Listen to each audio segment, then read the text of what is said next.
Bonjour les internautes. Moi c'est Marjane et voilà. Donc on est en train de faire le film Persépolis avec Vincent Paronneau, mieux connu sur le nom de Vincelus, pour les bandes dessinées qu'il a fait. C'est assez difficile d'expliquer comment on travaille à quatre mains, puisque on est tous les deux on a travaillé sur l'adaptation de sa bande dessinée depuis le début, ensemble, plus le storyboard, plus le découpage, plus l'animatique, plus les décors. On ne peut pas dire réellement qui fait quoi parce que on a à peu près tout fait ensemble, on a écrit le scénario ensemble. Il y a des choses, des dessins qu'il a commencé que j'ai fini, j'ai des dessins que j'ai commencé qu'il a fini.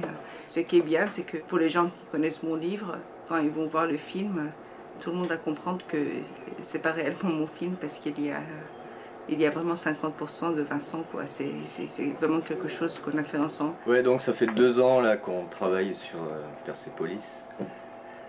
Ça a été vraiment une super aventure humaine. Ça y est, tu l'as sorti. C'est avec Vincent, bon, vraiment on travaille tous les deux et puis c'est pas un one shot Persépolis, on a envie de faire d'autres choses ensemble, on a déjà d'autres projets. Puis ce qui est bien avec Vincent, c'est pas qu'on soit, par exemple, on n'est pas tous les deux bons dans un truc et mauvais dans un autre truc. Là où moi je suis mauvaise, Vincent il est très bon, et là lui il est mauvais, c'est moi qui suis bon. Et c'est là où voilà, il faut que je dise ça. C'est là où toutes ces conneries de choc des cultures, et je sais pas, le machin, et l'Est et l'Ouest, et tout ça, on se rend compte que c'est des foutaises. Parce que Vincent et moi, on vient pas du même milieu. Lui, c'est un mec, moi, je suis une femme. Moi, je viens d'Iran, lui, il vient de France. Enfin, il n'y a rien, tout nous oppose sur papier. Et finalement, cette compréhension, elle est énorme. Ça veut dire qu'il y a une chose qui peut faire que les gens s'approchent, c'est leur intelligence. Si on a la même intelligence, on peut très très bien être très proche. Donc, mort à au choc des cultures et ces bêtises avec lesquelles ils nous emmerdent toute la journée, là. La preuve, ça marche très bien. Et puis bizarrement, dans la vie, moi je suis très extravertie et lui il est très très introverti. Et dans le boulot, c'est l'inverse. Si moi j'avais fait ce film tout seul, j'aurais fait un film d'arrêt d'essai, comme Bergman, mais en plus chiant. Et si lui il avait fait, il aurait fait du Scorsese, avec plein d'actions comme ça. Et le mélange des deux, ça fait que on a fait un truc qui nous convient à tous les deux, quoi. Il y a un truc que je voulais dire, parce que nous tous les deux on vient de l'indépendant et c'est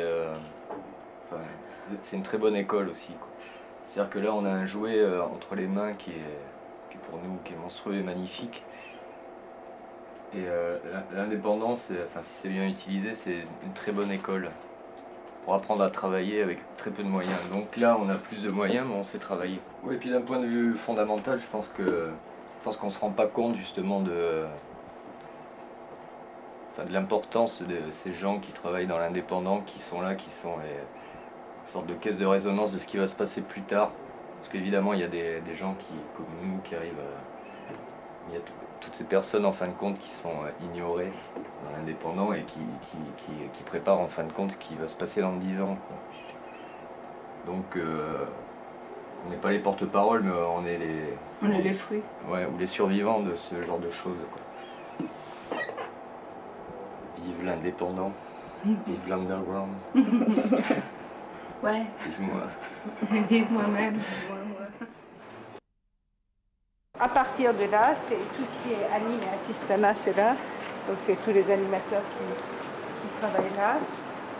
Donc c'est l'animation, c'est traditionnel. Donc comme vous pouvez voir, ils travaillent sur du papier.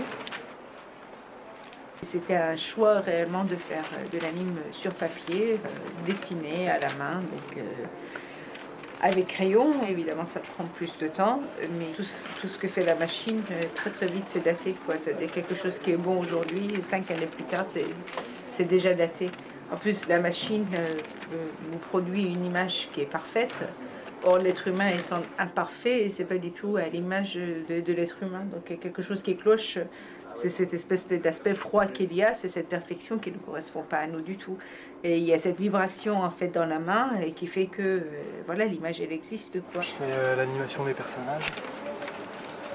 Donc là en fait j'ai un personnage qui parle et j'essaye de trouver des pauses en fonction de ce qu'il dit, de trouver les bons mouvements, les bonnes formes de bouche pour qu'on ait l'impression que ce soit bien lui qui parle. Et voilà, trouver des attitudes qui correspondent à ce qu'il dit. Je sais à quelle vitesse il parle, j'ai un petit lecteur MP3 où je peux écouter mes sons et je sais quel ton il y a, quelle intention, s'il crie, s'il parle doucement, quelle émotion il y a dans sa voix en fait. Ça me permet de trouver aussi des expressions de visage comme ça. Pour 24 petites cases comme ça fait 1 seconde à peu près. Et j'ai toutes mes syllabes de mon dialogue qui sont décomposées comme ça en fonction du temps que dure chaque syllabe. Et c'est d'après ça que je me repère en fait. Et à la fin, je filme tout ça pour voir si ça marche. C'est qu'après tournage qu'on peut voir si ça correspond bien, si ça marche bien. Là, on va aller voir les traceurs. Donc la trace, c'est le moment où on finalise le trait. Tout est fait au feutre, donc à l'ancienne. Reprendre le dessin avec un feutre, c'est quelque chose qui ne se fait plus en France depuis 20 ans, parce que ça coûte cher, parce que c'est un travail laborieux. Surtout pour les dessins qu'on avait, l'épaisseur du trait n'est pas partout pareil. Donc d'un dessin à l'autre, il faut avoir la même épaisseur au même endroit pour que ça ne gigote pas trop. Et donc pour ça, on a trouvé le dernier traceur, Franck Millet, qui était à Lyon, qu'on a rapatrié à Paris, donc qui a formé un groupe de traceurs. Donc on a réintroduit le métier de traceur qui avait disparu de la France depuis 20 ans. Je m'appelle Franck Millet, je suis responsable, superviseur de l'équipe Trace, qui est dans l'organisation du film, la dernière étape graphique, après le dessin des animateurs, qui est amélioré, affiné par les assistants. Nous, avec l'équipe qui se compose actuellement d'une 20aine de personnes, on apporte toute la part graphique induite par les dessins de Marjane, c'est-à-dire un travail d'épaisseur de trait, de petites graisses noires, comme on peut le voir là. Les dessins nous arrivent d'un trait très fin, très précis, sur lequel nous, on peut se reposer complètement, même si c'est pas forcément de grosses épaisseurs. On travaille comme ça d'habillage du trait, quoi. Sur chaque dessin? Sur chaque dessin. Tous les dessins sont retravaillés au feutre, suivant des empattements différents. Donc on doit retrouver un peu de l'identité graphique de Persépolis originelle. Il y a des petites mains, comme en couture, qui tracent toute la journée. C'est de l'enfant. Il fallait lui dire qu'on trace un peu, Il faut qu'on trace. Tous les dessins qui viennent, qui sont encrayonnés, sont tracés, donc ils ont un travail qui est très très important parce qu'il y a beaucoup de choses sur les expressions. Et si par exemple on a un gros plan sur les yeux et soudain les yeux ça gigote dans tous les sens alors que c'est supposé être un plan très dramatique par exemple et qu'on commence à rigoler, c'est pas la peine quoi. Mais eux, ils font un travail très très minutieux. Ça se voit quand on monte après, parce qu'on peut avoir une très bonne animation. Si la trace n'est pas bonne, on peut vraiment foutre une animation en l'air. Et ils font un travail incroyable. Le jeune homme qui est assis ici, il tient à dire qu'il est une traceuse comme les autres, parce que normalement c'est un métier où il y a surtout beaucoup de filles. C'est ça, hein? Absolument, absolument. Donc il confirme. Tu es la petite fille que j'aurais rêvé avoir. Mais tu verras, un jour, le prolétariat régnera. Tiens, je t'ai fait un autre signe en mie de pain. Ce plan-là comporte toutes les difficultés. Il y a tout un jeu de finesse sur les yeux et c'est ce qui nous amène le plus de petits problèmes, quoi. Comment tenir la ligne des yeux, qu'elle soit à la fois nette, précise, dans la bonne courbe.